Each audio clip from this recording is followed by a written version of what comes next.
Greetings, Patrick here. Have Cheetah will view 8 questions with, and we are back for the second show of the day. That's right. We did a double header today. First, we just flew in from London, and so we spent some time with our good friend Mike Zahara from Did You See That? Had a great show with Mike. It was awesome. Now we're back here, home base, talking to the mighty Variant Collective. This is RJ right here. How's We'll it be going? joined a little, yeah, we'll be joined a little later by some other members from the Variant Collective. I keep saying that I know you guys call yourself the Variant. I always say Collective because I just see there's so many pieces to you guys. It's just not one person, is it, RJ? Oh no. It started with two people, and it's just grown exponentially. It's I feel like there's at least 100 cosplayers that we work with all throughout the North and South Carolina area. And everybody is just amazing. I love all my people. Yeah. Is there a link that we can share this out to like our pages or anything while it's like Uh, live? yeah, I'll send you this right here through your Instagram. I'll send you the page right here. Okay. Okay. Let me see. All right. Okay. Hi Barbie. Hi, Barbie. And there you go. All right. Yeah, I saw. Yeah, you mentioned. Yeah, I saw that right there. You put that on your stories too. So yeah, anybody that clicks that link right there beneath that I just sent you will be taken Okay. directly here. Hi, Thomasina. How are you? Hi, good. How are you doing? I've already heard so much greatness about you already, and we Oh, haven't even been on the air more than 3 minutes. wow. Wow. Your I don't your know who your you're fame, talking to. your fame precedes you. Well, I just figured because I had Kevin here. Um, Oh, so we're Kevin. just where's Kevin? Kevin. Oh, nice, It's nice. backwards. It's Um, Kevin. if you look straight above you, you'll see you're being watched by Paladin the cheetah. Oh my goodness. Yeah, I'm hoping my three don't try to join us. Oh, they But if they cats do, are it's always fine. welcome. Cats are always welcome here on 8 questions with. Um, Good. uh, that's for They sure. also have 8 questions, like Oh, why do they? we're sitting here not paying attention to them. Oh, So they'll probably jump on there and cross your camera. yeah. That happens a Sorry lot. in advance. Oh no, no, more power to them. Hey Chadwick, how are you? Glad to see you, Jaden. Chadwick Whitmer, another accomplished film director who just released his first feature length, is in the chat. Thank you so much for coming in, Chadwick. Always happy to see you. Um, so the variant you're saying it was as a collective of 100 different cosplayers. I also know too the guys are photographers, your writers, your bloggers, um, your poets. Your what are you? What is the variant not? I guess that would probably be a good question to ask you. What is not the variant? Because it seems like you Um, have pretty much everything else all wrapped up. You got your fingers in absolutely everything creatively. I mean, we try. There's a lot of things that we want to do that we're not doing or not doing anymore, and we just need to get back into it. When this originally started, it was mainly supposed to be like about comics and cosplay and conventions. The photography and the cosplay just kind of took over. Like it it it was very popular. Obviously, cosplay. I think we just hit right in that one corner where cosplay just really started to pop and go mainstream. And then in 2017, early 2018, when we brought Tommy in, the photography and the cosplay just exploded. Like it got bananas. It Um, did, didn't it? oh yeah. I was talking to our other guests and we were talking behind the camera and I mentioned that like cosplay used to be just like when I was going to conventions, it was you would see cosplayers and they like have a little contest, but it was just more of just you see it, but that was it. You would notice the costumes and go like, that's cool, but then you go on.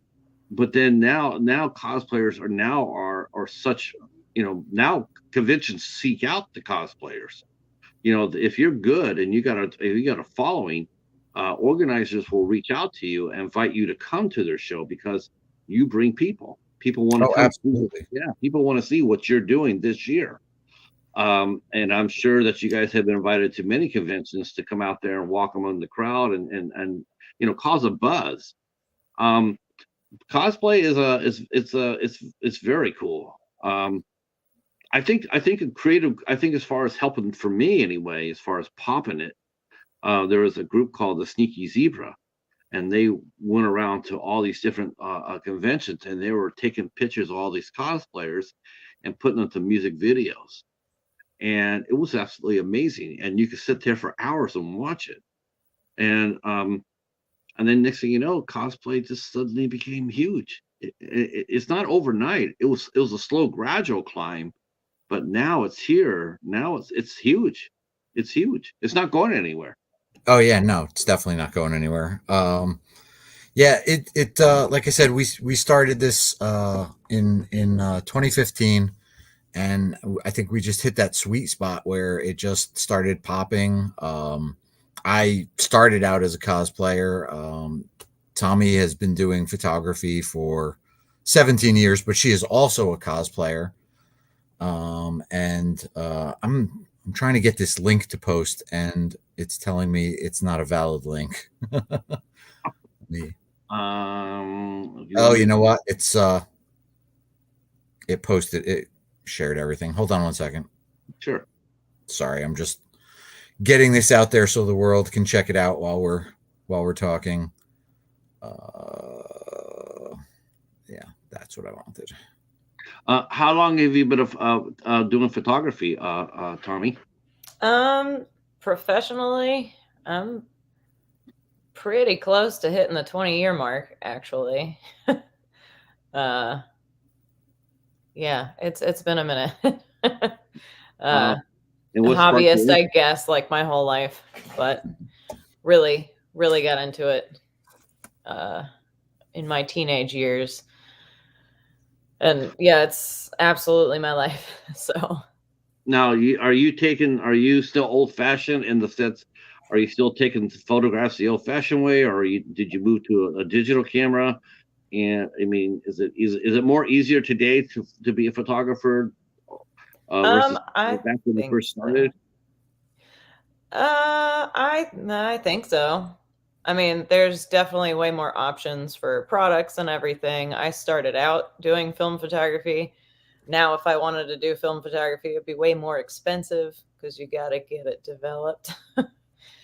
Do you And still nobody have to does that develop it? anymore. So, I was gonna say, do you have to? The film still have to be developed? I thought. Well, yeah, oh wow, if you okay. photograph film.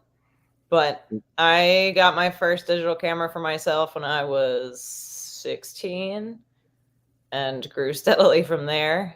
Um, Because yeah, I didn't. everything's just progressed so much over the years. So I'm progressing as much as I can with it. Uh, all right. Our first guest is here. Our from the previous show. Mike is here. Thank you so much for today, Mike. Awesome show. Welcome in. Hello, Echo. How are you? Glad you're here. We're talking to RJ and Tommy from the variant. We might be joined later on by some other people. We will cross our fingers, but if not, we still got awesome guests, and we're going to be picking their brains about all things. Well, about all things, pretty much. Like I said, I mean, you guys do everything. When RJ, when you told me about all the skill sets that you guys have together, I was pretty blown away by that. I mean, you guys have absolutely everything covered. Um, that's just got to be really exciting as far as that goes. I mean, it's got to be so much easier to be a creative when you have so many people with so many different skills. Um, so you mentioned before, like you started it in 2015, and then it sort of wobbled a little bit. But then Tommy joined, and you said that it just took off once Tommy joined. Oh, What was it? absolutely. What did Tommy bring to the party that wasn't there before, besides a terrific eye? So she brought the ridiculous amount of photography skills. She brought validation. We had some freelancers that we were using at in the early years. They were decent enough, but Tommy really brought that valid part of the photography that was just like wow, that wow factor in the pictures she took and the pictures she provided. Her very first assignment with us was doing media for Fayetteville Comic-Con down in Fayetteville, North Carolina. And she was just referred to me by somebody we knew, a mutual. And she came in. I told her, basically what I needed out of it. And she just went there and destroyed it. Like, just took everything that I said, took it to like the next level. I didn't have one complaint from any of the media I got back from her.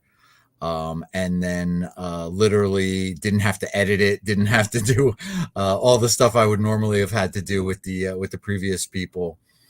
And then she just destroyed it. And that was in October of 2017. And by January of 2018, we had a meeting, and basically I offered her photography director position. She also brought the drive and the ideas of what else we could do with this company in regards to like conventions. So she brought the photo booth at every convention we do. We have a ridiculous sized photo booth, and we provide free cosplay photography, free professional cosplay photography for all of the attendees at the cons. So it definitely behooves every con to have us there, because they're providing their attendees and their cosplayers with free photos, and not, like I said, not just like random guy with a DSLR, free professional photos. So Amazing gift for doing it for free. That's amazing. Considering how expensive cons are these days, you're paying through the nose for everything to get through the door, and to be able to have someone come over and say, yeah, we're going to reward your hard work by giving you a free picture of yourself. What a tremendous gift that is. And my hat's off and respect to you for doing that. That's a tremendous, that's tremendous. And you too, Tommy. That's a tremendous gift to give to somebody. I've never heard of anybody being so generous. Not with skill set. Not like this. Well, all right, so it is free. It's free up on our website in a couple weeks after the con. The people do have the option to buy it. A lot of people do. So we do make some money off of it. But it's definitely the cosplayers love it, because there are a ton of cosplayers out there that don't have the money, or they spent all their money to make their cosplays, or they spent their money on their cosplays and their tickets, and they really want that plushie that's on the table across the way. And this gives them the opportunity to do that and still get some really good pictures. I mean, they worked hard on those cosplays, and they deserve it. They all do. Like I said, I started out as a cosplayer, and the community that I'm in was just so welcoming, and it really made me want to give back to them. And so we did. And like I said, when I started this, it was, I wasn't even the one that that was supposed to be doing this. I wasn't supposed to be the editor in chief. I was supposed to just be a writer, because I'm also a published comics writer. And so I was just supposed to write it. And then the person that I was doing it with decided that she needed to move on and do something different. And she handed it over to me, and I now was the editor in chief and the business manager, and I had to create the website or not create the website, but maintain the website and update it, and now do photo editing, which I had no clue how to do. I had like almost zero experience in Photoshop. So it was definitely a big learning curve, and that's why for like a few years it was definitely a little wonky. There was a lot of me learning the ins and outs of everything I was trying to do to get this in, and then once Tommy got here, we definitely, I was able to offload a lot of that onto her because it was stuff that was very second nature to her, and so I didn't have to worry about, you know, editing all these photos and you know, coming up with, you know, anything to do at conventions other than like the just regular media. You know, we were actually able to do to, I guess, be our best selves. If I That's a good way of putting it. What about you, Tommy? What were you doing when you before you met RJ? I mean, were you into the cosplay thing before? Were you just did you work as a photographer? Were you working for magazines or TV at the time? What was your journey to meeting RJ? I was still am, same job actually, professional photographer, and I got into costuming and cosplay and the photography of it by being a group's photographer. I worked with someone who did the cosplay. I think their photographer had dropped out for some big group cosplay that they were doing. And they were like, she does great pictures. Like, let's bring her in. And I fell in love with it. And I just thought it was so neat that all these people put so much time and effort into making these costumes. And I was kind of shocked, honestly, that there wasn't any real professional photographers in it back then. Right. And I was like, why is no one taking amazing pictures of these amazing pieces of art on the people? And so I really, really got into it. And I like giving back to people because there's not a lot of photographers there in this line of work. Honestly, I work with a ton of professional photographers, and every time I tell them what I do, they're like, really? There's a market for that? There's a lot of people that do this? I'm like, yes, absolutely. Oh my gosh, yeah. Never been to a convention. Not lately. lately. Yeah. It's everywhere. And so I had just come off of, I do event photography and all kinds of photography as well. So when I was asked, when RJ approached me to do Fayetteville Comic-Con, I had just come off of a really big event, like the 2 weeks before. So like I was ready, went in. I'm like, you want a big event? I got you. Wow. And yeah, then somebody happened to mention that they like an idea of having a studio at a convention. I was like, I can do that. Let me show you. And it has just grown from there. From like 3 people manning the booth. Now we have to have like what, 10? 10 to 13 easily. Yeah, we're a thing. And I wanted to make it free and provide it to everyone, because at first it was like, should we have people book? Should we have people sign up and maybe pay like a sitting fee? And I was like, I don't want to limit who can come in. I don't want to limit like someone's coming over here and they're like, oh, they don't have a time for me. I have panels or whatever. I can't do it. So it was like free for all. Like, you're ready to take a picture? So are we. Come on in.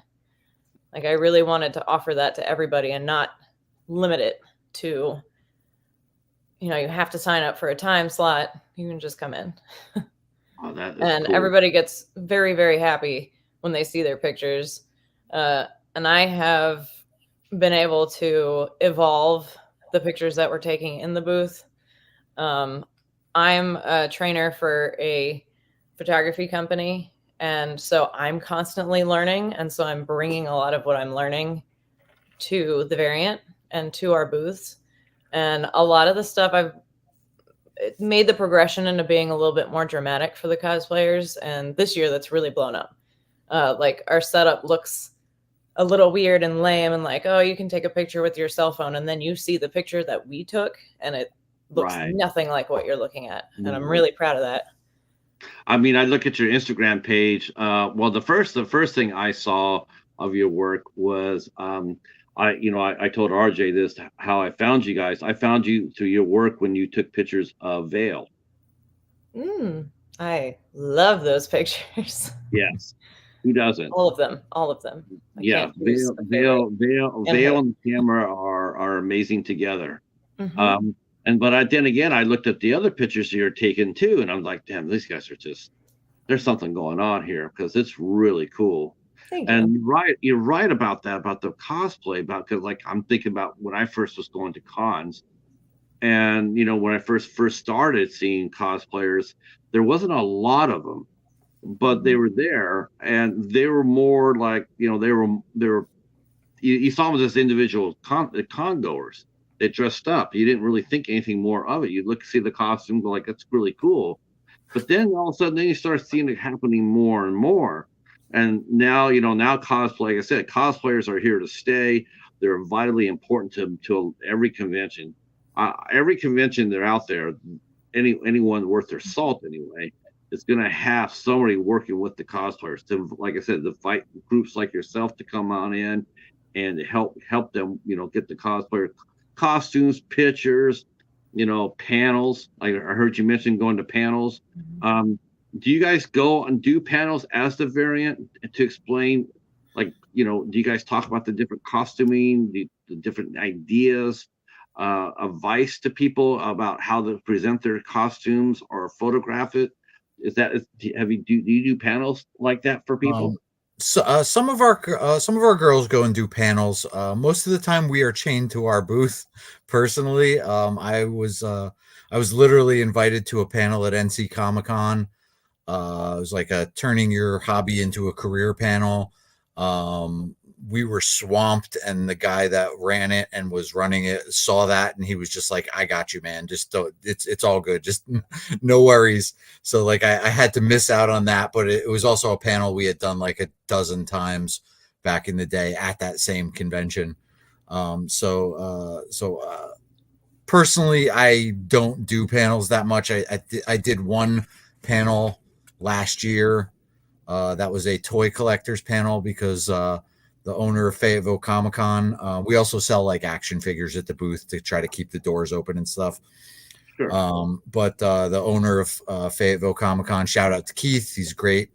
Um, he uh, he buys his GI Joe action figures from me, and so he was like, "You're the GI Joe expert, so I'm putting you on this panel with a bunch of other toy guys, and you're going to be the GI Joe guy." And I was like, "Oh, okay." Which I mean, I am a very huge GI Joe fan, but I would not say expert by any means. But I muddled through it, and it was fine. Yeah, some of the girls put on panels. Awkward Turtle Cosplay puts on a navigating cosplay contests panel. She's also our lead judge and cosplay contest coordinator. We also run cosplay contests for any convention that wants us to. We've had a couple other girls doing like cosplay 101 panels, cosplay on a budget. Just over the years, we've had plenty of people doing it. We don't actually sign up for the panels. Usually we're just roped into them, but we don't mind doing it. Anything we can do to help the con and make it a better experience for everybody. I can't blame them for doing that. I can't blame them for roping you in, but at the same time, I'm also going like, that's nice roping them in, but you got to sort of like take care of them for their expertise. I mean, it's Oh, I mean, all the cons we work with, they absolutely take care of us. Like, I can't thank all of them enough. Shout out to Mark with Nostalgia Cons, and to Keith with Fayetteville, Alan with NC Comic Con, Morgan with Motown Con, Aaron with the Geek and Grub crew, so many other cons. If I forgot anybody, the people at Animazement. Did I miss anyone, Tommy? I know I did. I'm trying to There's think. a lot. Who else? yeah. Yeah, there are so many cons. We did 15 conventions last year, which is a few more than one a month. And then we also do a monthly market in Raleigh, and now they're moving to Charlotte as well, called Geek and Grub, which is like an outdoor nerdy market. And so we go and we set up and we bring some cosplayers with us and take a bunch of pictures and just have fun, and we run their cosplay contests when they have them. So okay, yeah. So I was gonna say that our contests still they're pretty huge still at the conventions, right? They still have contests. Yeah. Oh yeah. Okay. And like that's fun. Well, let me ask you guys, since you guys are both in it, what was your own personal first cosplay costume? Go ahead. I have to think about it. Oh, everybody knows yours, so you go ahead. I have to think about it. Okay. So my daughter came to me one day and just wanted to ask me to cosplay with her. And I was like, no, that's stupid. I'm not going to do that. I'm a grown man. And then she begged me, and I thought about it for a minute, and I was like, okay, but what am I going to do? And I had no clue. And I was looking through something, and I saw this ridiculous unicorn mask that came out like way back in like 2013, 2012. It was like by a company on the West Coast called Archie McPhee. It was like just like a novelty company, and they had this unicorn rubber mask, and it just had the stupidest look on its face. And then I looked down on my desk, and there was a stack of Deadpool comics. So I put two and two together. I double checked with Marvel to make sure that they had never done that, because I wasn't about to just go do something, somebody else did first. And then I invented Deadpoolicorn. So it's a Deadpool dressed like, it's a unicorn dressed like Deadpool. Patent pending. It's protected by all parody laws. And like I said, I made sure Marvel didn't do it first, so that way I can sue them when they actually go do it. So now, if you had a little more foresight, you should have snuck in the yellow Wolverine suit on there too, because the thing about Deadpoolicorn is I wasn't the cosplayer, he was the cosplayer. So there were like all these different iterations of Deadpoolicorn, like Deadpoolicorn the Barbarian, and I dressed like Freddie Mercury, and it was Deaddy Mercury, and Doctor Who, and it was Dr. Deadhoolicorn. I did and during that time, a lot of people, well, first of all, let me say it went viral. So it became a thing in a very short amount of time.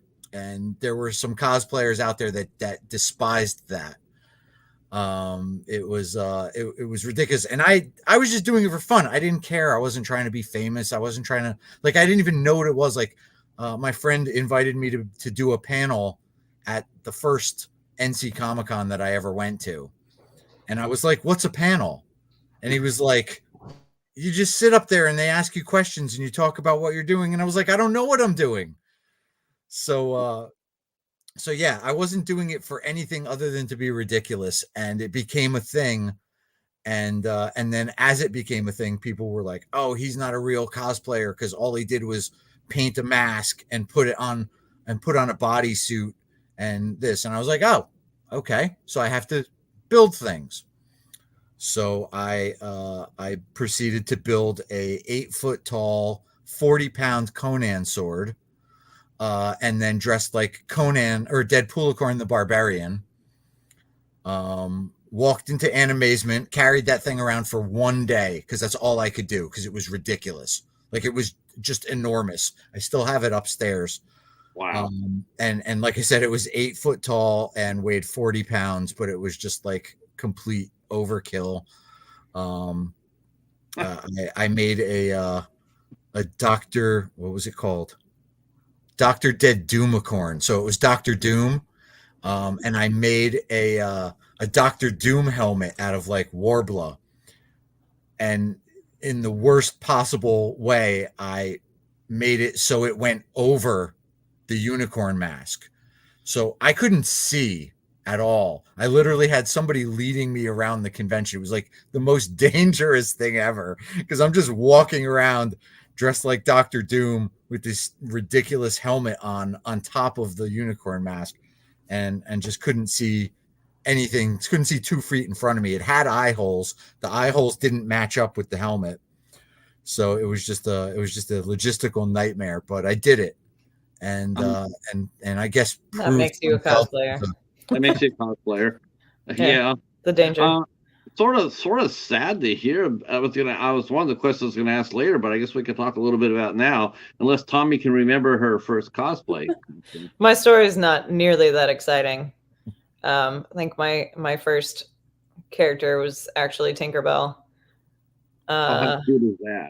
Love Disney and all of that. So she does an amazing Tinkerbell. I'll give her that. Oh my gosh, that's so cute. But I've done a couple iterations since then. Have you posted a picture of that on your Instagram? I haven't. I did a Christmas Tinkerbell a couple years ago, but I haven't that's done so classic Tinkerbell in a while. Oh, that's so cute. Yeah, that was my first one. You did one at the pool shoot in June. Oh, that's right. That's right. I did. Every June we do Colossal Con out in Ohio, and it's basically a huge anime convention in a water park. So for every one of our spotlights in June, we always do a pool shoot. So it's anime pool party, and Tommy and one of our other cosplayers, Jenna Say What, did Tinkerbell and I can't remember the other fairy's name. And Periwinkle. That's your sister. Yeah, her sister, Periwinkle. Oh, that's so much fun. Now, have you done other costumes since then, or are you just or because you're behind the camera? Do you still get to cosplay very much? I do. I've tried to, especially in the past couple of years, I've tried to do a lot of more casual cosplays so that I can work. And I'm not, worried about trying to set up or break anything. I do have a lot of elaborate costumes that don't see a lot of the light of day because of that. Because I'm like, I want to wear this. Oh, wait, I have to do physical work. I can't risk messing anything up. So most of it is Disney. We'll go there. Yeah. Okay. Now you mentioned RJ that did you get your start into this through comic books? I mean, did you collect comic books as a youngster and then you just kept your collection, or? Oh yeah. I've been collecting comic books since I can't even remember. Like I still have my very first comic book upstairs. It's a compilation book of the original Star Wars. It was called like Marvel Movie Special or something, number 2. It doesn't have a cover. The first page is ripped off, but it's my very first comic. I still have it. It's bagged and boarded and in the box. I'm always on the lookout for a new copy of it, but it's also a weirdly unknown series from Marvel because, like I said, it's just a compilation of like the first few issues of the Star Wars run that they did in the 70s and 80s. Right, I remember that book. I collected through the 80s. Nice. I think I stopped around 85 or 86. So I was a big fan as well. That's cool. That's cool. What about you, Tommy? Were you what creative was photography always your main creative outsource, or did you do anything else to foster that? I went to school for music and I became a photographer, so I'm immersed in the arts everywhere. Yeah. Except for actual art. I need a machine to make my art. I cannot draw or any of that. But I can sew, so I've made my costumes. So I have that skill. Is that part? I mean, God, I'm just trying to. It doesn't have to be. I was gonna say I'm gonna be sort of bummed if you tell me this, but is there a lot of backstabbing and sniping at the conventions with cosplayers, or I always thought them being more. Oh, some people are elitists, but most people are not. Like if you want to be a character and you're gonna put it on and you're having fun, that's cosplay in my opinion. You don't Yeah. have to make something. You can buy something as long as you feel good. That's all you need. Sure. Yeah. But some people are snobbish about it, huh? Yeah, some people are. It happens. I mean, it happens with everybody. Not It's too human many. nature sometimes. You know, there's great people, there's not so great people. It's kind of a crapshoot sometimes. We do. I will say this: we do make it a point to vet all of the cosplayers that work with us to make sure that that doesn't happen. We always have somebody vouch for them, somebody in the community that, you know, we have an internal staff. As long as somebody on the internal staff vouches for you, generally we will bring them in and do what we call our cosplay spotlight, which is our monthly feature. That's probably our biggest draw is the monthly cosplay spotlight. Every month we bring in a different cosplayer or a group of cosplayers and do a full feature on them. We you know, post a little bio. Sometimes we have some videos that go with it. Sometimes it's just pictures. And then we give them the spotlight, and then we post that throughout the month. Currently, our spotlight is a holiday themed spotlight. So we've got like 9. Is it 9 or it's 8? It's 8, right? 8. Yeah, we have 8 different features. That is Oh a no, lot. it's 9 cosplayers, but it's 8 features because one was a duo. One was a Harley Ivy duo with Ichigo Rose and Abominiki. Now, But yeah, so we've got 8 features. We've got Harley and Ivy, Mitsuri from Demon Slayer, Lady D from Resident Evil, the Grinch, Holiday Black Cat. Who am I missing? That's 5. Mitsuri from I said Demon Slayer. Mitsuri. Oh, Yeah. there's a lot. I did it all in one weekend, so Whoever it's a I'm blur of forgetting is Christmas. going to kill me. what's the So I'm most going to look at popular? my Instagram. Uh, Blur of red and green. for me. Bowsette. Oh There's yeah. we did a Bowsette. And Perona from One Piece. Okay. And and Gambit from X-Men. Oh, yeah. Now that's one character that has stayed popular throughout is Gambit. I remember seeing Gambit for my very first con, and that was like in 2006 to 2007. Um, what's the most popular cosplayer costume for male and female? I mean, you know, what is the guys dressed up mostly as versus the girls?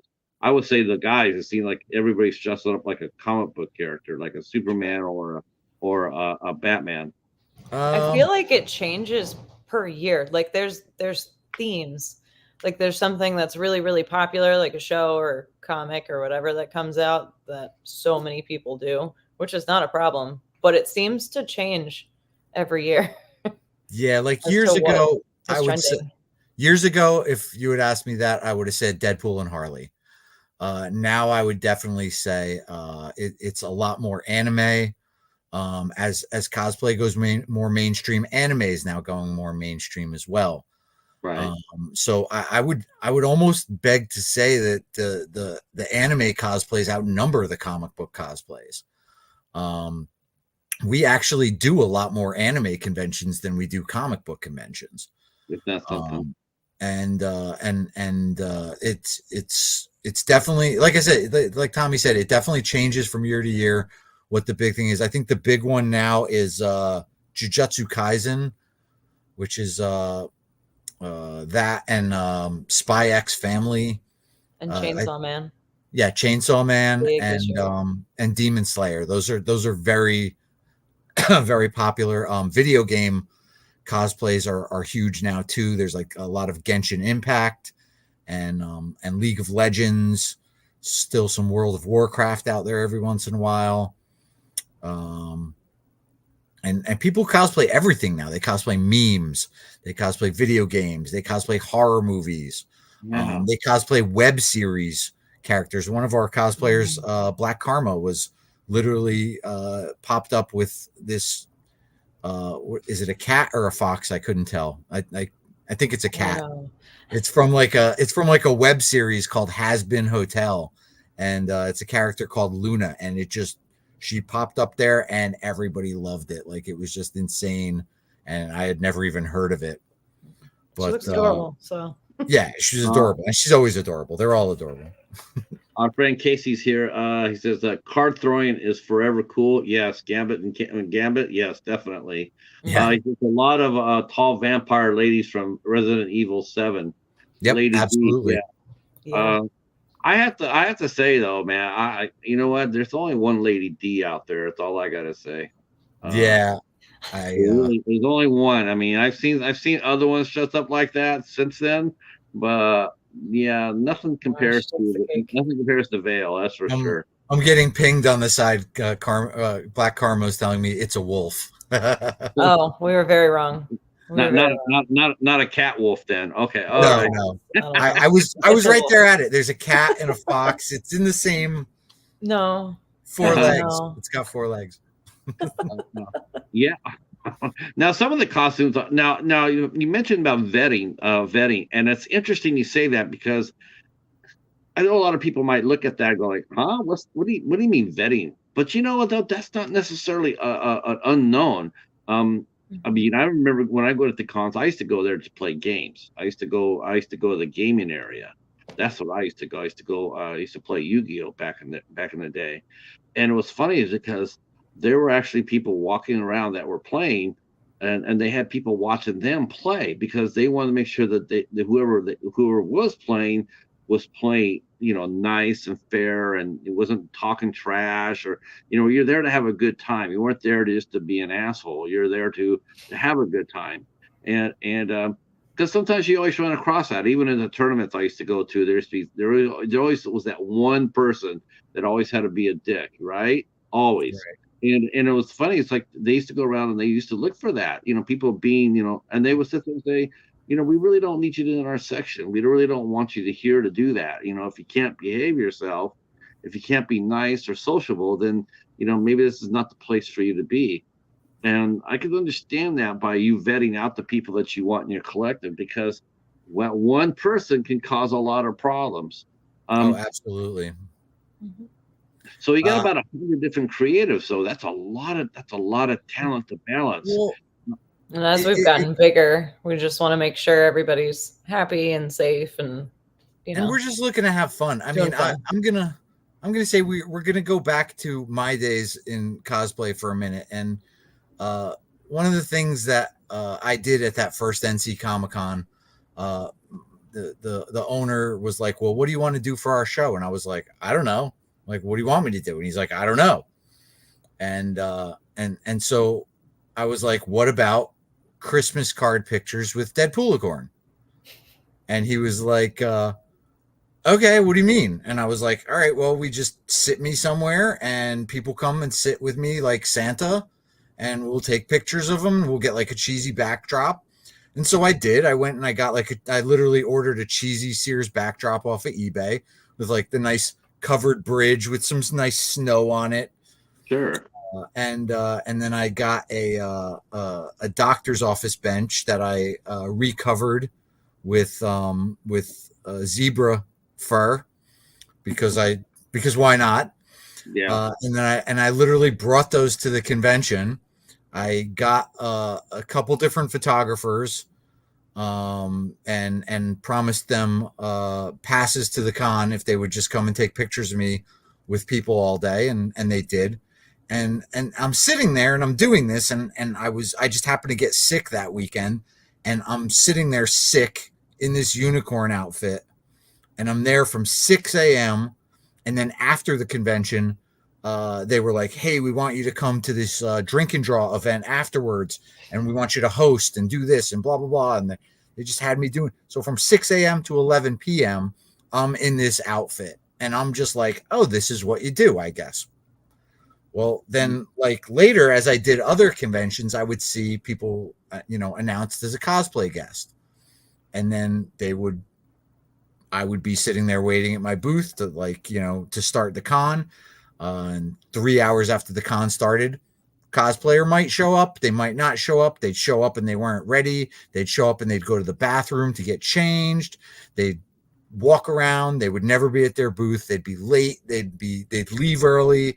And I'm just like, this isn't what they wanted you here for. Like, I don't get it. Like,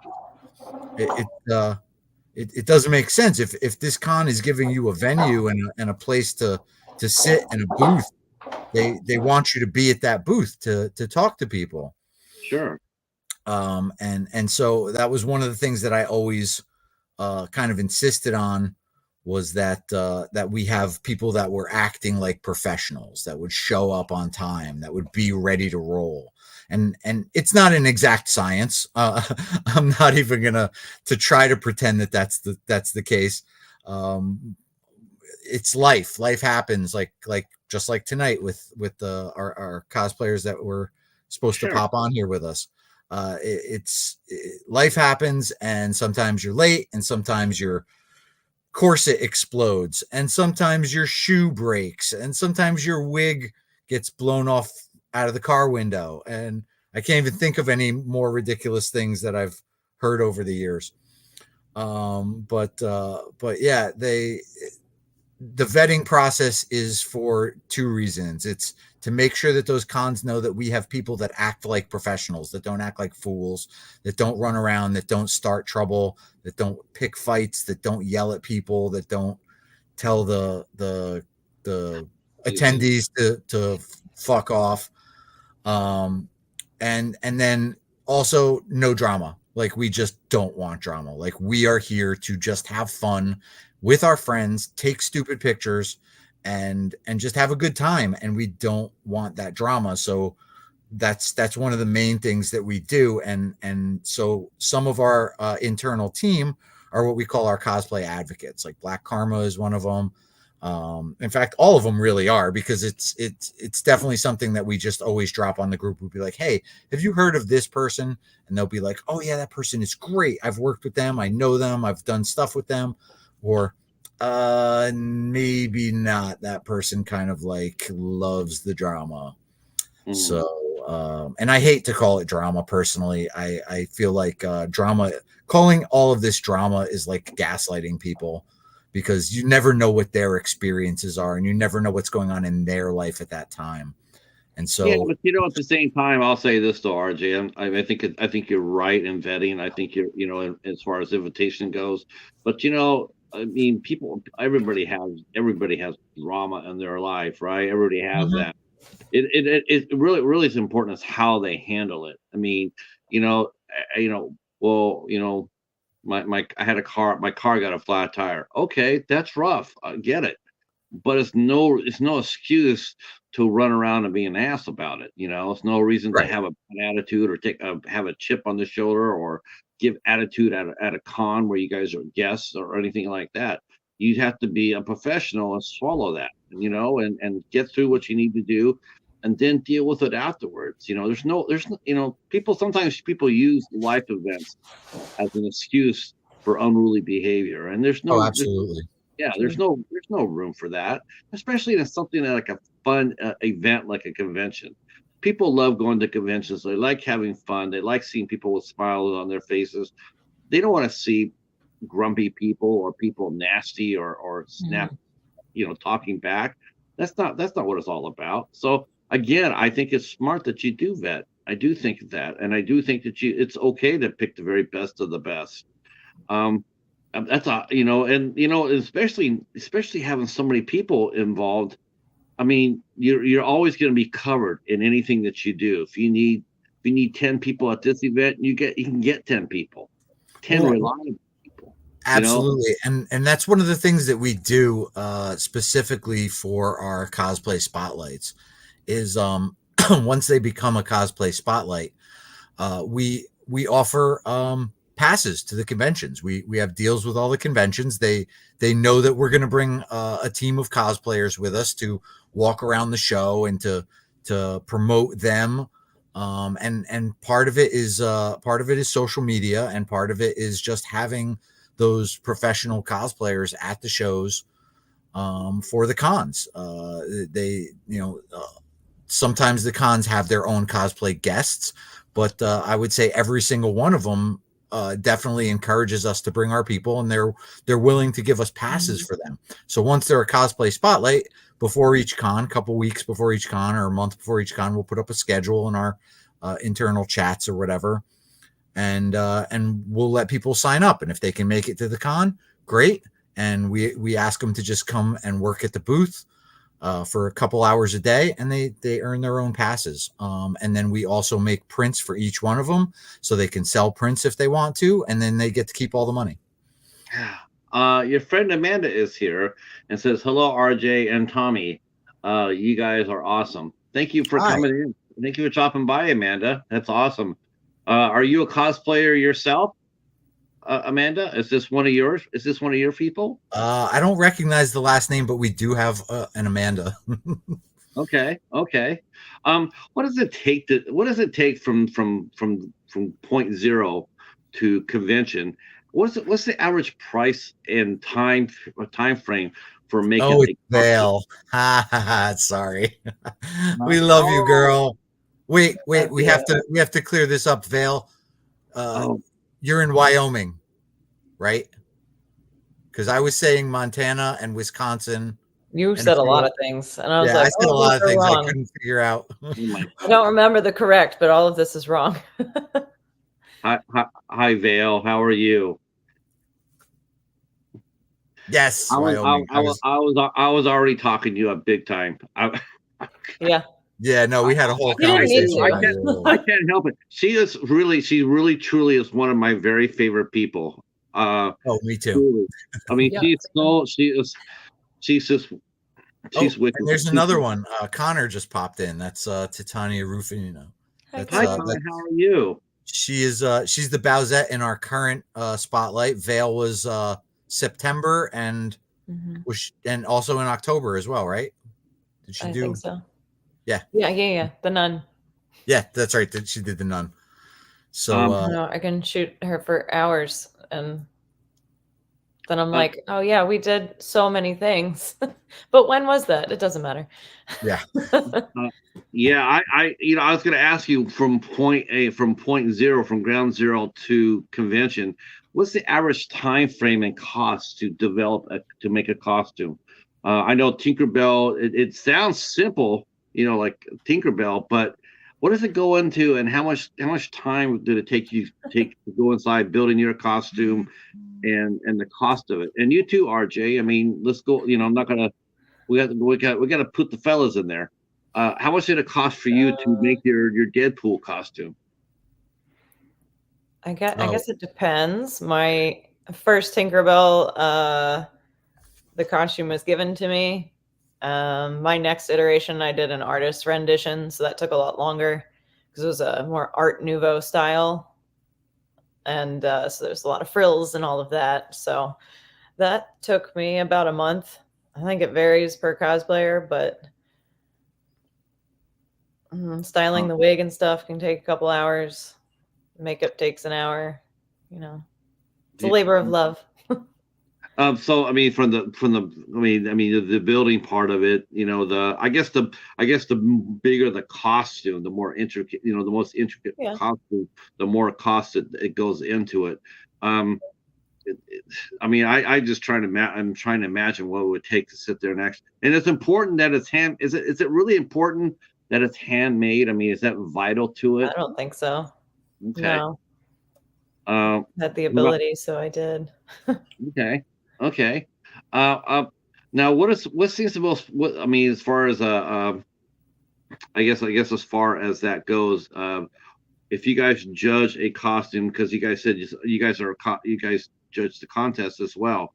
So what do you look for into a cosplay costume? And I know it sounds weird to sit there and judge a costume when it's just made from love, but people enter those contests for a reason. So what do you look for if someone comes up there and they want to be, if you're judges and you're going to be judging 10 costumes, what are you looking for in that? Are you looking for the creativity, the handmadeness, the character, how popular the character is? What goes into judging for a contest? I think it's a good mixture of things. There are different divisions at some conventions as well for craftsmanship and whether or not it is handmade and how well it's handmade, how well you wear it. I am not the costume judge person. That is Serena. But it varies. I know there's different categories, I've so everybody can judged get in on it. contests. Yeah, I've judged contests a couple times, and it definitely varies from convention to convention. Sometimes we're just doing like a runway contest, and it's like, hey, crowd, who do you like better, this guy or this guy? And then sometimes it's the craftsmanship part of it, and it's there's armor, and there's Eva foam, and there's sewing and stitching and hand creating wigs, and there's just so many different facets to it, and that's why we mainly leave that to Serena. She is our definitely our our fashionista and our cosplay guru, as far as like a bunch of different things. Like, she always knows what to look for. I want to say we were at a convention in South Carolina, BonsaiCon, and that day 3 cosplayers came up to the photo booth, and I was blown away. And I believe one was a Mandalorian. One was a Princess Peach, and I can't remember what the third one was. But all 3 of them, I was like, oh, that's really awesome. Did you make that? And they were like, yes. And I was like, are you entering the cosplay contest? And they were like, no. And I was like, what do you mean no? Why would you do that? And they were like, no, I'm kind of embarrassed, blah, blah, blah. And I was like, look, I'm not going to go tell our cosplay judges anything. I was like, but just go enter because I know them and I know what they're looking for. And all 3 of them went and entered, and all 3 of them won. And then all 3 of them came back and thanked me. And then Serena came back and she was like, oh yeah, we had this one win and this one win and this one win. And I was like, yeah. I was like, I sent you all 3 of them because I called it. And she was like, what? And we just, had a great laugh about it. It was just amazing. And then, like I said, all 3 of them came back and were like, you were right. Thank you so much. And sometimes it's just a matter of confidence. It's a matter of how people feel about themselves or how they feel about their costumes and whether they want to compete with it or not. It's not for everybody. Confidence. I'm glad you mentioned that, because I'm glad that Vale's here too, because when you look at somebody like Vale, like when you see that, I mean, that's the first thing that hits you when you see her. And I'm sure in other cosplayers as well, but since she's here, we'll use her as an example. But that's the one thing here that I notice is the confidence, because you got to have a lot of self-confidence to dress up in the first place, regardless what costume you're wearing. But you got to have a lot of self-confidence to put it on there and to take it inside the convention. It's not for the faint of heart. I mean, if somebody makes a comment or someone snickers or someone, a lot of people's confidence can go right out the window. But if you could own that character, like she does with Lady D, if you own that character and you exude that self-confidence, man, people notice that right off the bat. They notice it, and I think they appreciate the skill that went into the costume. They appreciate the look that goes into the costume a lot more when they see someone that just absolutely owns the room when they walk in. That's true. Oh, absolutely. Cosplaying has given me a lot of my own confidence. I really enjoyed doing it because it was, being someone else for a little bit, and everyone was excited about that. So it's given me a lot of self-confidence that I've never had. Now, one thing you mentioned, RJ, I want to talk with you a little about is that you're doing a 31 days of cosplay. I guess is it a picture series, or is it on your Instagram where 31 different cosplayers are coming in? I think you mentioned a person of color. Actually, what we're doing is it's 29 days of black cosplay. It's a feature where we actually go do brand new shoots of 29 different black cosplayers.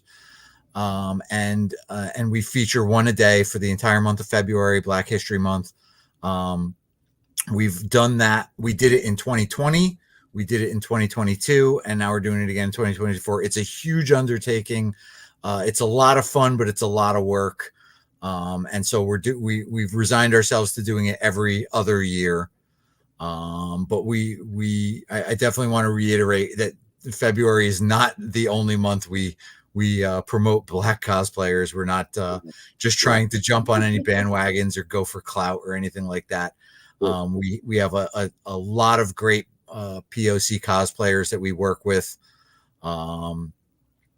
There are a ton of people that we've gotten through that feature that went on to be full cosplay spotlights, because that's a compilation spotlight. So we have a regular full cosplay spotlight that's like one cosplayer and their best 2 or 3 costumes, and then we also have compilation spotlights. So 29 days of black cosplay. It's a leap year, obviously 29 days.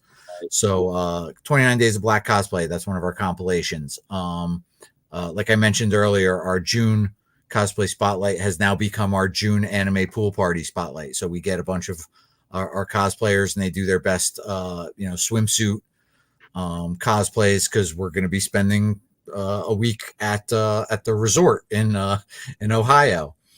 And then our other 2 features are our October cosplay spotlight, which is arguably our hugest spotlight of the year, every year, where we get just about as many horror cosplays or Halloween themed cosplays or spooky, scary, whatevers.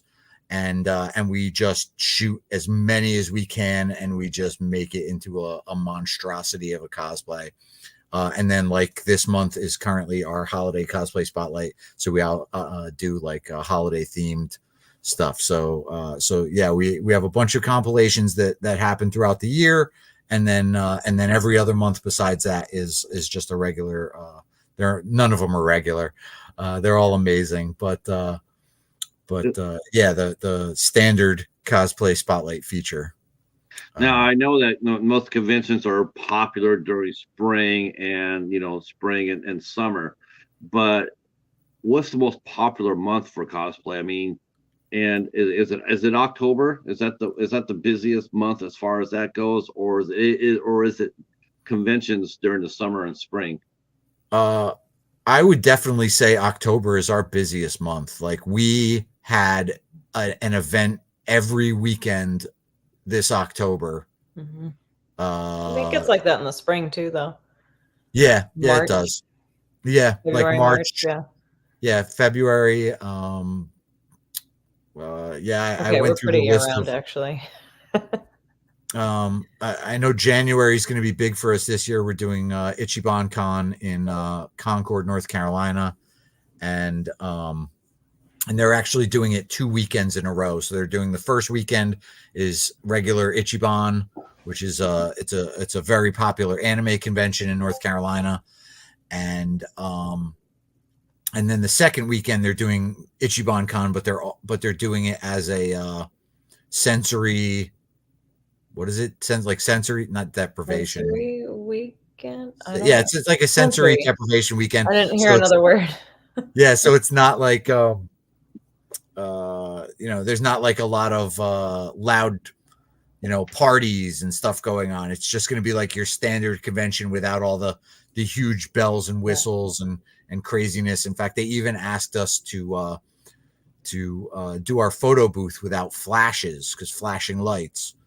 The game room, I'm assuming, is not going to have like a bunch of crazy flashing lights or whatever as well. But it's just for the people that can't. Are people allowed to wear that into their costumes, flashing lights, or is that because of that weekend? I don't know, but regularly, yes. If they have rules for that weekend for cosplayers. Yeah. Yeah, I just been knowing now.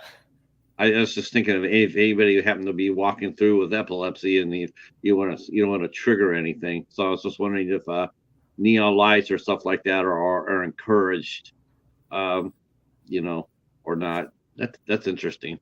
Um, what? Well, I know a lot of people. They bring out a lot of different, parts of the suit, of the costume itself. Is there anything that's? Is there any costumes, any cosplay that isn't welcomed, or like I'm going to get into cosplay. I'm going to do this character, and it happens to be someone like a Charles Manson or whatnot. Nazis. Are there? Huh? Yeah. Nazis. Yeah. Okay. So Yeah, no Republicans then. Okay. We've definitely seen there's a con in Raleigh every year called Animazement. It's like one of the biggest anime conventions in the state. And one of our cosplayers at the time was doing a panel. They literally had 4 people walk in, and it was a diversity panel, dressed as Nazis, sit in the front row, and then she started her panel. And then she said it was a diversity panel. They literally just got up, Heiled Hitler, and then marched out. And it's just ridiculous. Like, why? That much. Yeah. Yeah, I would say Nazis. I'm trying to think of like what other bad cosplays. Obviously, anything where your body parts are sticking out that aren't supposed to be. Yeah. And isn't that sort of ironic too, because that's one of the things that actually helped bring cosplay to the public eye. Is for some reason there was a lot of adult performers, a lot of actresses that were dressed up as cosplayers. They do cosplay themselves, and I think that's the first time I ever saw where cosplayers were actually being hired by the conventions, and that was because of some of the actresses were dressed up as characters, and then they realized that, oh, hey, we could bring people like this in, not just girls, but we could bring in cosplay. We could actually make this a thing. Even though a lot of them were dressed like Sailor Moon half the time. Right. Is it fair to give? I mean, is it fair to give them credit for helping boost the cosplay awareness, or was that just a side effect of it? I feel like honestly, it just so happened that people in that line of work also cosplayed. It's sort of strange, because I never saw. I was doing a little research before the show, and I was reading about that, and I'm like, wow, I never would have known. I mean, I was like, it was interesting to read. I was like, okay. I mean, because I was looking for where did this suddenly explode at? Was it because of the MCU? But I'm thinking no, because I went to conventions in 2007, 2008, and there wasn't a lot of cosplay. I mean, there was few, but nothing like it is today. No, I mean, cosplay's been around for a very long time. The celebrities doing it, I think a lot of them were just big old closet nerds, and a lot of the time they finally decided to come by, and especially if they're not guesting at a convention and they just want to go for fun, that's a good way to have fun at any con. Dress up like your favorites. Right. I definitely I know when I was growing up in the 80s, being a nerd isn't what it used to be. Being a nerd is popular. Being a nerd is the cool thing now, whereas in the 80s, I was getting no, there was no ridiculed for it, and you and your stupid comic books or whatever. But now they and it's funny too, because like a lot of people are into this Big Bang Theory show, and I have a great amount of disdain for it, because they get to be the nerds that I always wanted to be and not get picked on for it. And so I'm just like, no, Big Bang Theory, screw you guys. You should have been beaten like I was. I didn't get beaten, but Vale mentions we've had sci-fi conventions where people have cosplays for years. That's true. That's actually Mhm. probably the first thing I can think of is I saw a lot of Star Trek the original series costumes, and I saw Stormtroopers costumes with Darth Vader. Those are probably the first. Those are probably the first cosplayers costumes I can recall remembering. Especially as a Star Trek one because they were, you put a red shirt on and you would you could buy the patch and you would sew it onto you sew it on there with the gold around the cuff, around the cuffs. So I've never seen that. It says it grew popular in '80s. For the I think sci-fi cosplay was probably the first and foremost popular cosplay.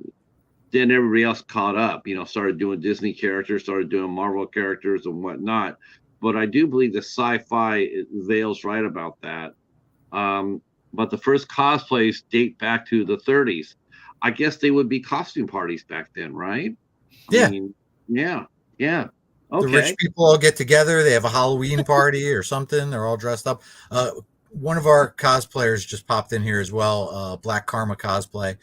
She's just sent me a message saying that what's up, Carm?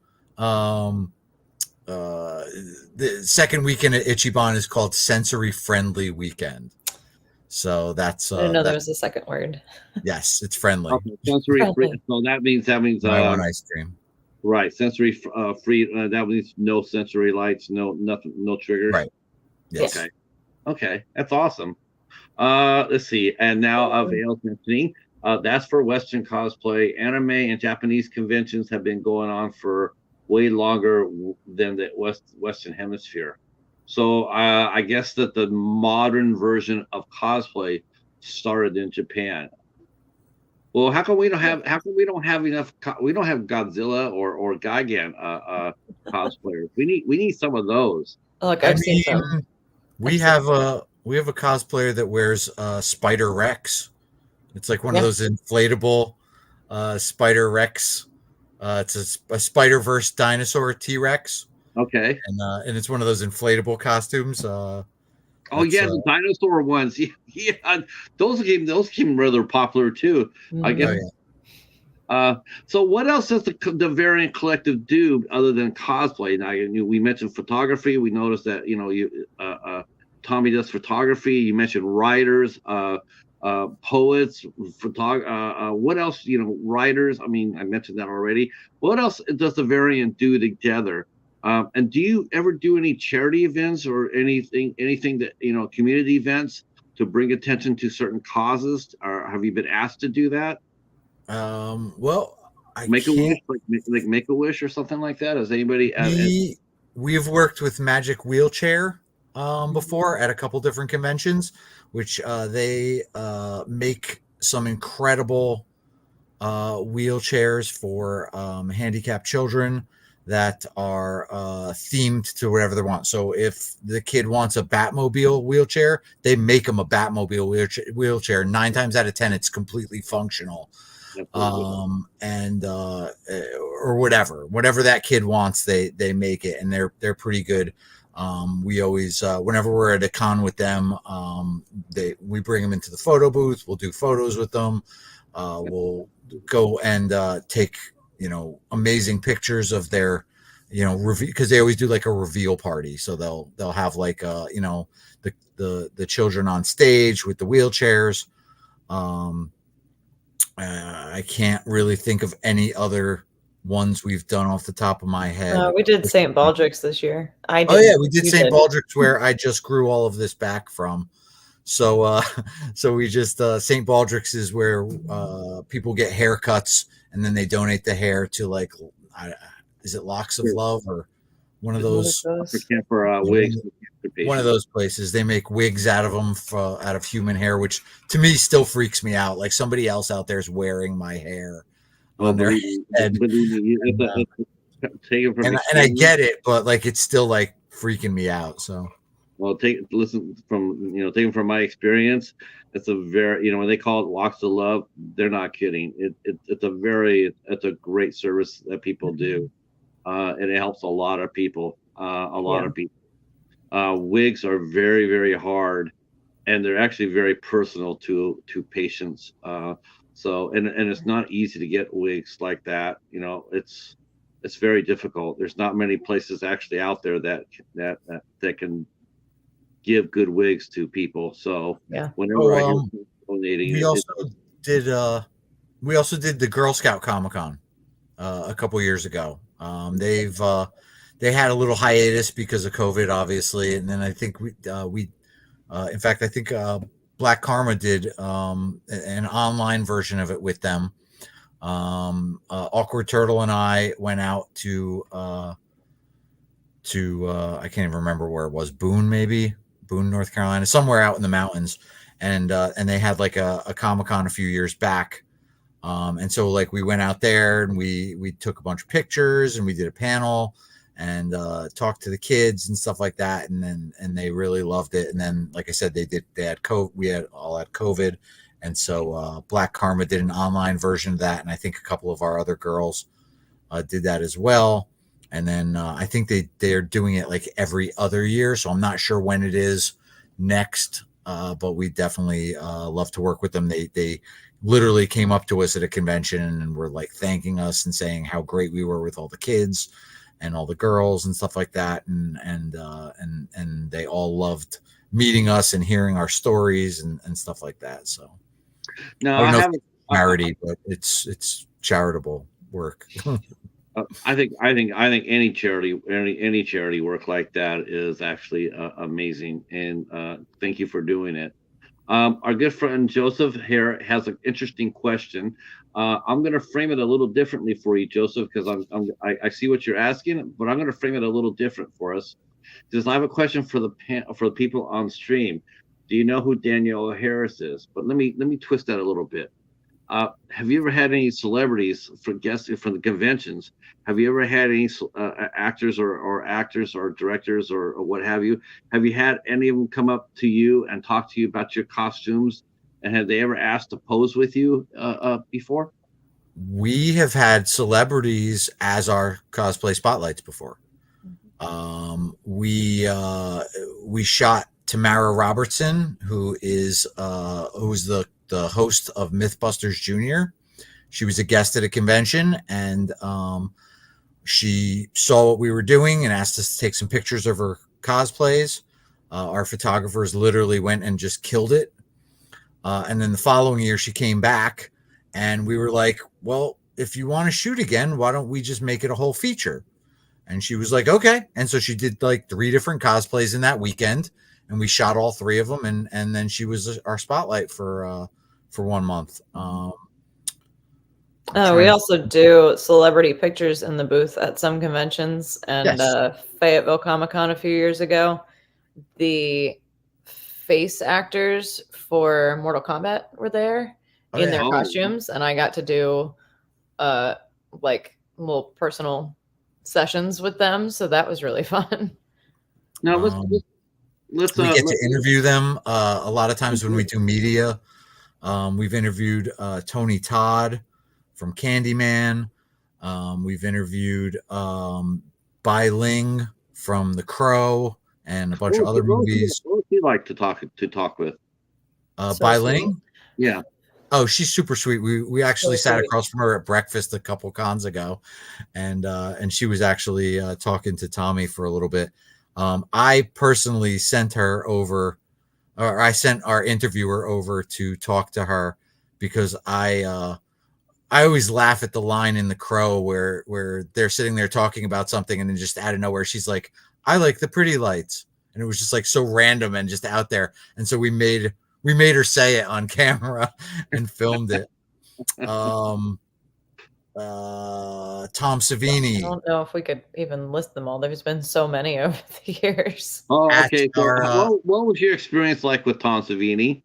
He was super cool. He was a little grumpy, but he was a nice guy. I'll wait for that. Yes, he is grumpy, isn't he? He was all right though. I dig Tom. He's from he's from Jersey, so I get it. I grew up there, so Here we go. I would say this past year we just did a whole thing at Carolina Fear Fest which is one of the horror cons we do. We had That's fun. 3 of our cosplayers dress up as Ash and Kelly and Pedro from Ash versus Evil Dead. Right. And the real Kelly and Pedro were at the convention. So we made like a ridiculous little intro to the movie or to the convention. And so Kelly and Pedro are like walking up to their booth, and our cosplayers are sitting there and pretending to be Kelly and Pedro. And they're technically like fake Kelly and Pedro deadites. And then Ash comes out from behind the curtain and kills them. And it was just fun. We always have fun at Carolina Fear Fest because they give us a ridiculous amount of space, and they also let us open the convention with something ridiculous. We dumped pig's blood on a Carrie cosplayer a couple years ago, and then we did that thing this year. So we got. I hope they gave her him or her. I hope they gave him a hotel room to clean up in.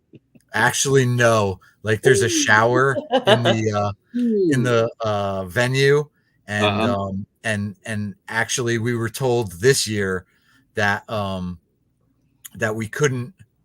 I don't know if they told us we couldn't or whatever, but I know that, like, for some reason, the person that was supposed to clean it up last year didn't do a great job, and so it looked like a murder scene in there, and they got kind of yelled at for it, but it's all good. We always have good fun. So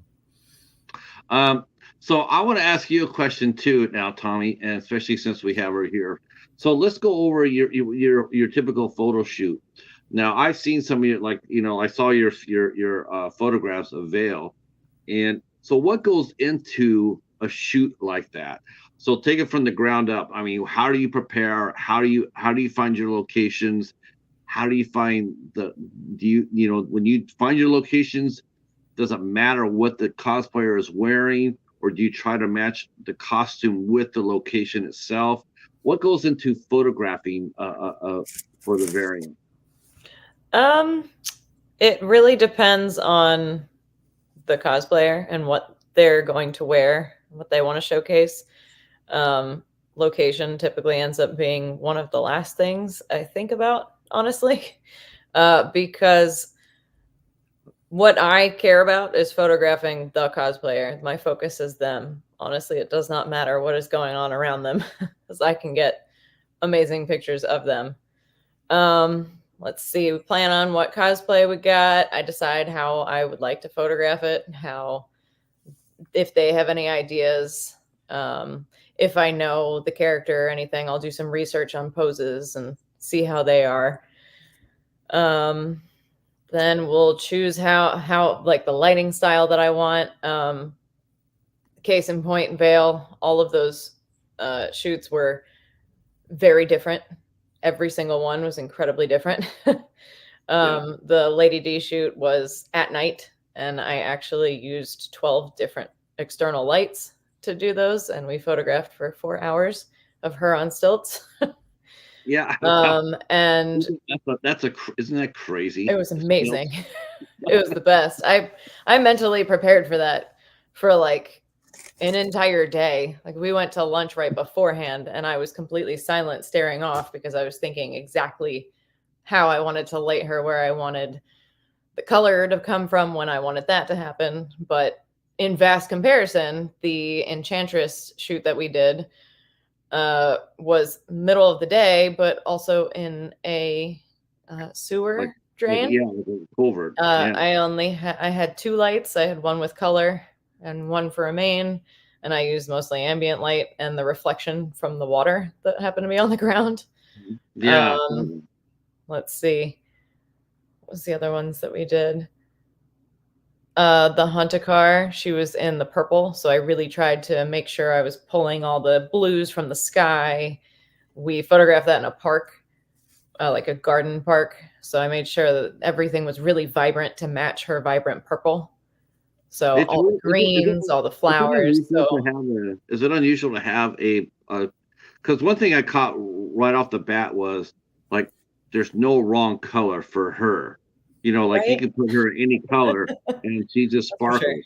Now, is that That's does for sure. does that happen for every subject, or are there some subjects where they take, you know, like they're maybe they look great in purple, but maybe they're not so great in green.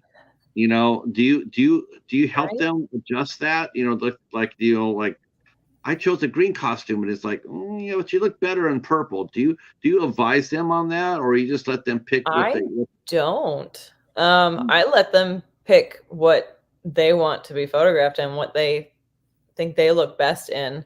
I mean, if it's falling off in the wrong way, then yeah, I'll say something, but I'm not going to say you look better in this. And honestly, I don't think I've encountered a person that I would say you would look better as this instead of this. There have been like myself, cosplayer, that hasn't wanted to do body paint. I have done body paint. Don't love it. Not good at it. Takes forever. Oh So my I God, did another that's cosplay the next year that did require it, and we decided to Photoshop my skin a different color. I oh did wow. poison ivy, and poor RJ sat and painted me green for hours Now, because you're talking about body body paint. paint. You're talking about body paint over a costume, or are you talking like a true body paint Oh, experience? like true body paint, like Ooh, skin color, wow. wearing a costume. Okay. Not Wow. like body art, not like That's that. pretty. Okay. Oh, not like that. I've Okay. also photographed, but not for the variant. Oh.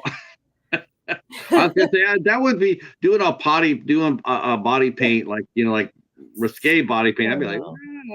have you guys That's thought of usually a collaboration with other people, but, right, right. the artist that does it, but, typical body paint for cosplayers, I guess, is just, whatever part of their skin that is not covered by the cosplay, Uh, needs to be a different color.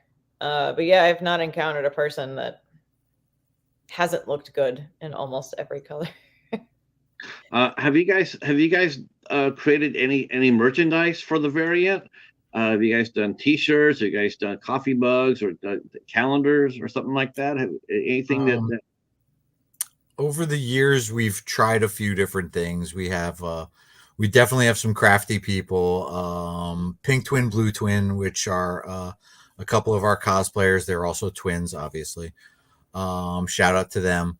They made us some variant logo highball glasses, so that with our logo etched into them. Those were cool for a minute. Um, we have a T Public T-shirt store, which I hate. It's so the thing that we do with all of our cosplays, or with all of our cosplayers and their features, is I customize the logos for every one of our spotlights for their costume. So I've got 500 different logos out there that are like Chainsaw Man, but it says the variant in the style of the Chainsaw Man logo, or Batman, and it says the variant in the Batman style, or whatever. okay? And so we were like, why don't we put these on T-shirts? And so I uploaded a bunch of them to T Public, which is a website that manufactures the T-shirts and does all that for you. And then continued to get some emails every once in a while, not consistently, but just every once in a while I'll get an email saying that we got a digital media takedown notice because we were copyright infringing on the style of the logo. Letters. Now, for an perfect example is Chainsaw Man. So Chainsaw Man just says Chainsaw Man in big yellow block letters with blood splatter on it. So we had the variant in big yellow letters with blood splatter on it. But I don't understand how they can do that, because you can't copyright block letters or a blood splatter on them. It's not identical blood splatter to where they can do that. But the company T Public, whenever they get any kind of a complaint from any of these properties, they just immediately take it down. They don't give you a chance to explain. They don't give you a chance to Like YouTube. perfect example. I had a Deadpoolicorn t-shirt store. Disney came at me because of it. Now, again, not a Disney property. It's a parody of a Disney property that I own. Right. They immediately took it down, and I mean, I was wearing my Deadpoolicorn hoodie. But yeah, they just immediately took it down, and you can't get it back. So I'm just leaving it up there. If anybody buys any t-shirts, great. If not, I don't care, because as soon as they take down all of my designs, I'm closing that store. So yeah. Well, they're really cute, and I like them a lot. Just size up. Yeah. Also, the shirts seem a little thin. Like they're not like a good hardy t-shirt. They're just very thin material. And they're just kind of like meh. So at some point we're trying to come up with ways to maybe do that in-house. I know a couple of our cosplayers had some equipment like that. I know a friend of mine that's trying to start a t-shirt company. I know another guy that was actually that runs a convention that we do, that a friend of his was actually selling all of his t-shirt making equipment. So it's maybe something that we'll get into in the future. I want to do. We also have a bunch of stickers. So yes. all the logos that he makes, he's made into stickers, and they're awesome. Yes. What about a possible calendar? Would that be, or would that something that if you could get the models to sign off on, the cosplayers to sign off on, would you consider doing something like that? I think that would be quite popular. We actually just had that conversation last week, right? We're talking about it. We're going to discuss it with our people and see what they think, or see who's on board, and see if we can actually throw that together before our first con of the new year. You guys work a heavy schedule. I mean, 15 cons last year, and how many are you? How many are already booked for 2024? I don't know off the top of my head. Yeah, we haven't done our calendar yet, but I'm gonna imagine that we're gonna pretty much be doing all the same cons we did last year, this year, and hopefully some new ones. I know we definitely still work with, like I said, Ichiban Con, Bonsai Con, Triad, Colossal Con East, NC Comic Con, Wake Forest Comic Con, Fayetteville Comic Con twice a year. It's a big schedule. Yeah, it's Motown Con. Who am I missing? I know I'm missing at least Animazement, Carolina Fear Fest. Motown Con is in Mooresville. Yeah, it's a one-day convention. Yeah, yes, Mooresville. It's a one-day convention. It's been going on for 2 years. Yeah, I think. Their second year. I think it was their first year before we did it, and then this is like their third year, maybe fourth. It'll be their fourth year, I think, in 2024. It's a fun little con. I really like it. That's fun. Is it Michigan based? No, it's North Carolina. It's North. Yeah, pretty much everything we do is North Carolina, with the exception of Bonsai Con in South Carolina, Colossal Con in Ohio, and Colossal Con East in Pennsylvania. Okay. I know that I guess the Motown must be for Mooresville. Yeah, it's Mooresville. Like a little shout out to them, but they're it's just like a little anime con, and it's just fun. It's a good show. They did it last year. They had it in a movie theater. This year they did it in a high school. Next year they have a much bigger venue that they just worked out. I believe I saw them announce that a couple weeks ago, and they're it seems like every year they get more and more popular, don't they?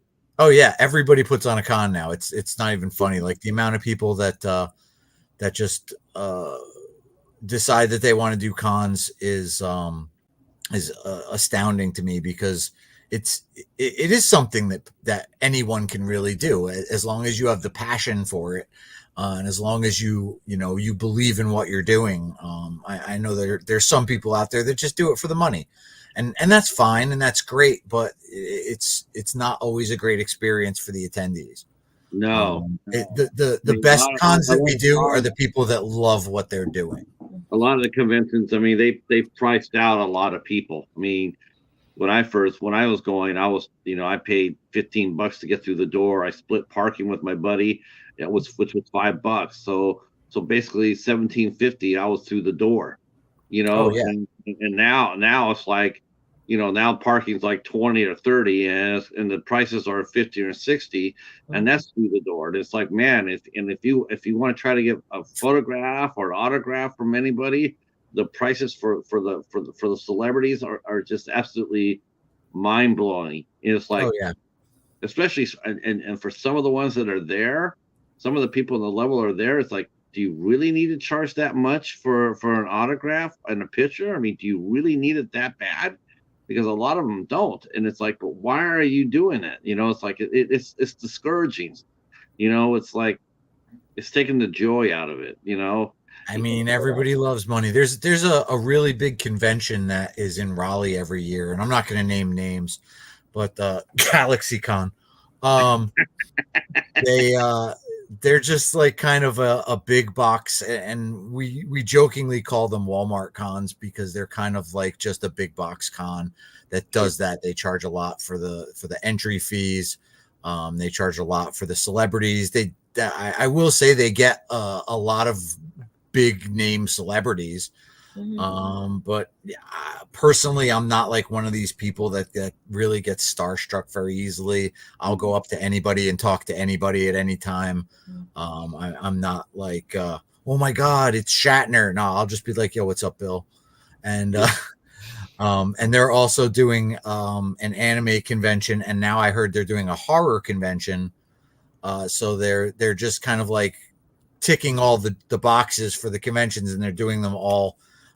Currently, I think they're doing them all in Ohio, and now I think they're doing them in Richmond and Raleigh. So it's we would do those cons, but we don't. Not because we hate them or anything like that. I'm intrigued to see how they go. Should yeah, it's yeah, you don't want to get swallowed. You don't want to get swallowed up either. Well, here's the thing. To me, one of our biggest draws to the conventions that we work with is our promoting and our social media. We are promoting every day something. Like every one of our posts has some kind of a promotion on it, or we're promoting our cosplayers or whatever. So when we go to these conventions and work with them, one of the things that we provide them with is social media marketing. A con like GalaxyCon doesn't need our social media marketing. They can go drop $10,000 on a marketing campaign on Facebook and not even blink twice about it, because they're going to make that money back hand over fist, like times 20. So they don't see the draw in it, whereas a convention like Fayetteville Comic-Con is a great convention. They get a lot of attendees, but they get that extra boost from us, and that extra boost helps them to do their show the next year and the next year and the next year. And to me, it's a kind of a good business model, because we help them, they help us, they work with us on our booth space. We have conventions that send us to other states and pay our travel and pay for our hotels. I think that's a lot of when we talk about cosplayers doing guest spots and stuff like that, a lot of times, and I hesitate to even say this, but a lot of times comic book conventions just don't see the draw in having cosplayers. They don't pay the cosplayers. They expect the cosplayers to just come in and dance like dancing monkeys for them and promote their show and just do it. Like they'll give them a booth and then that's it.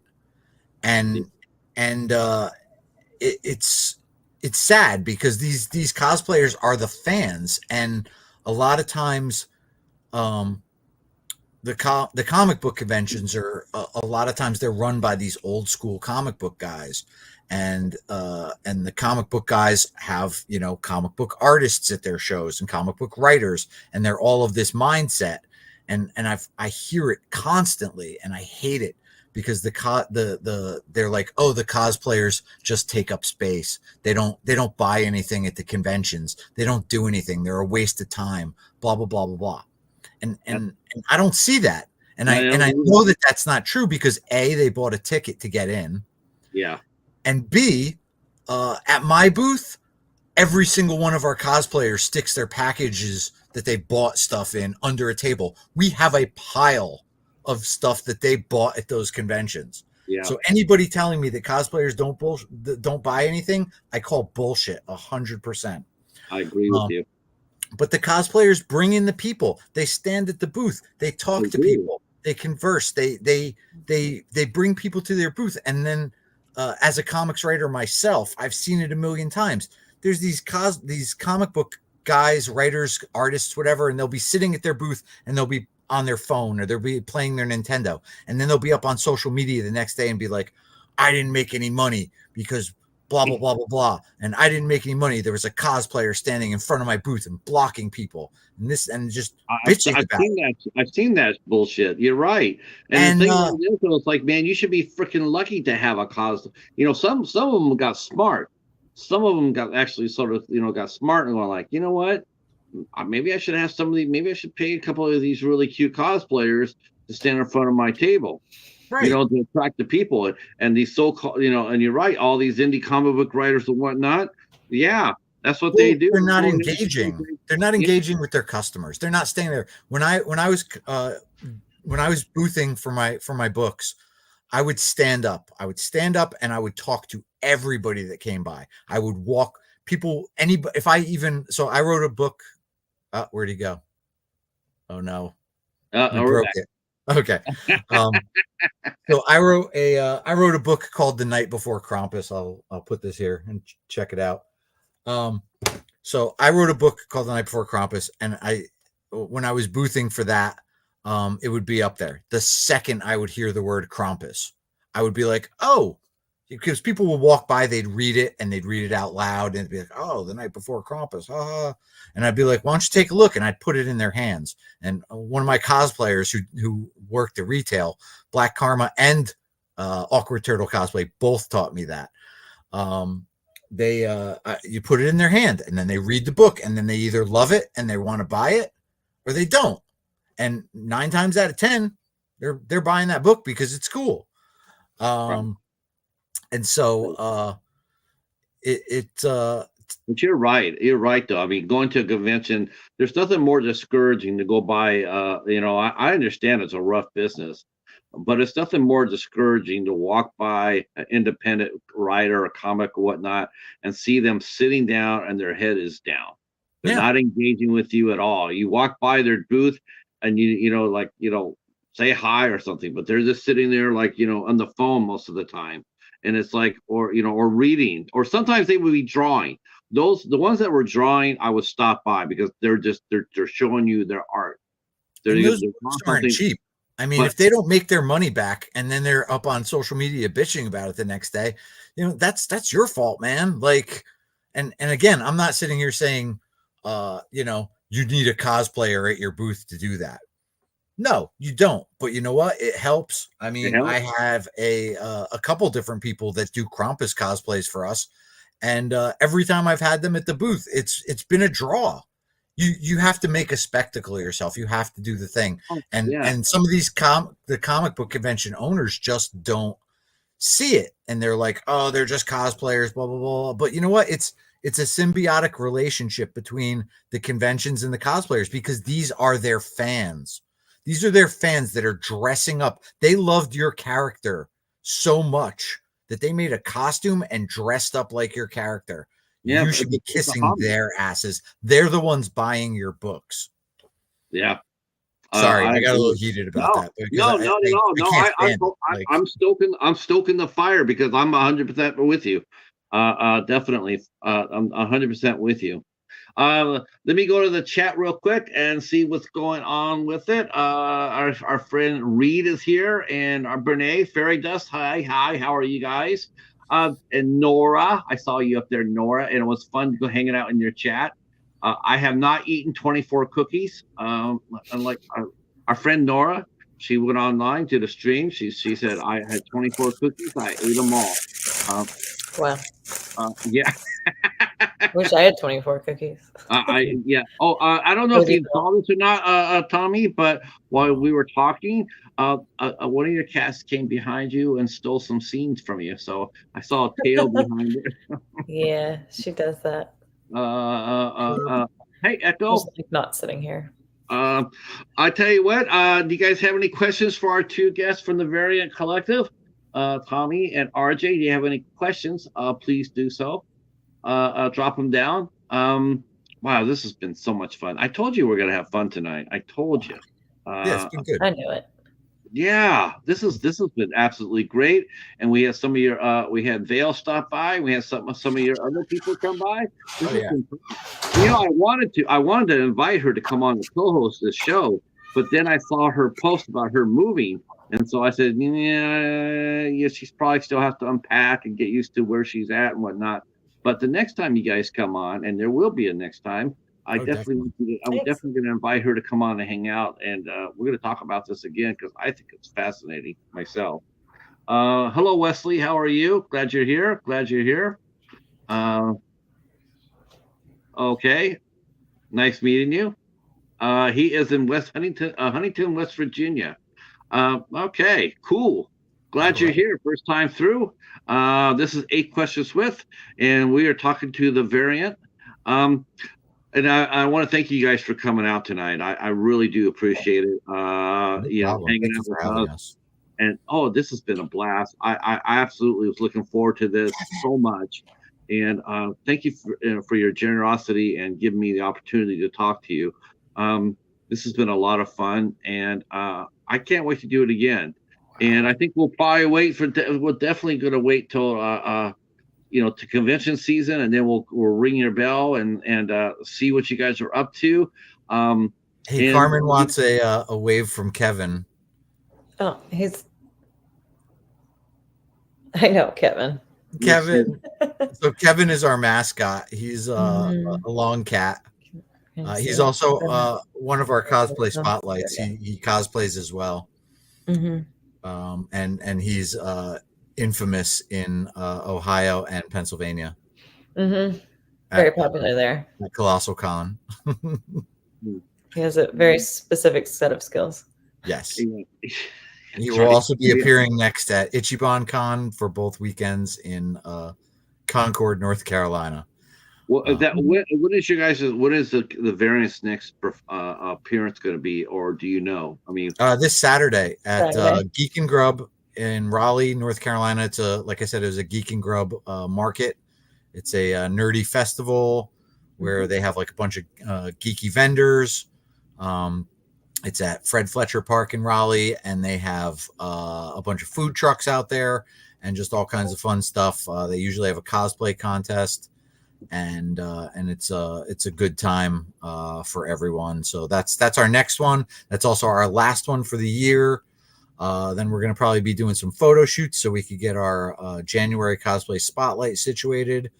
And then first and second weekend in January, we will be at Ichiban Con in Concord, North Carolina. So, all right, a lot to look forward to. And of course, both RJ and Tommy will be there as well, right? You'll both be there. You both have your booth there. So if you're a cosplayer in those communities, dress up, come on out, get a fantastic picture done by a professional photographer, hang out with RJ and the rest of the Variant, have a good time, and then post some pictures on Instagram.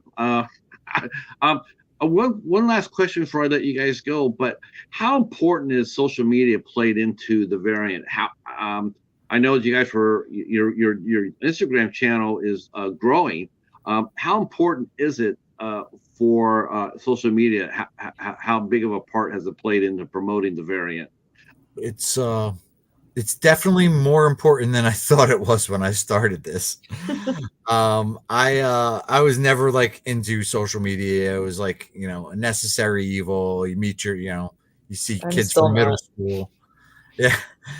She isn't. I actually run some of her pages. Yeah.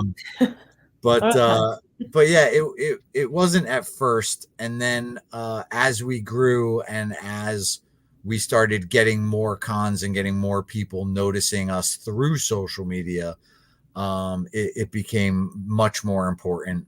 To me right now personally, the social media aspect of it isn't just important for the variant. It's important for every cosplayer we work with, and not for them to promote us, but for us to promote them.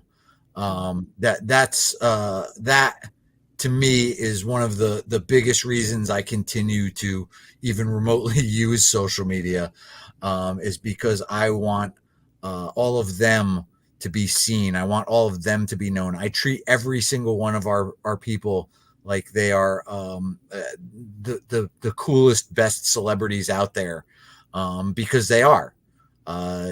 Just because they're not on TV or in the movies or anything like that, Yet.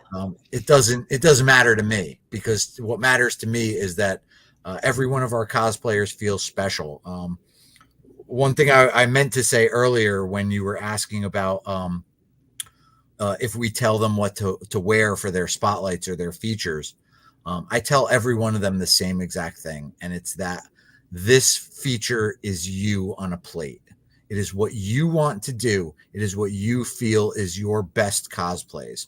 You bring us your best cosplays, and we will give you the best pictures of them.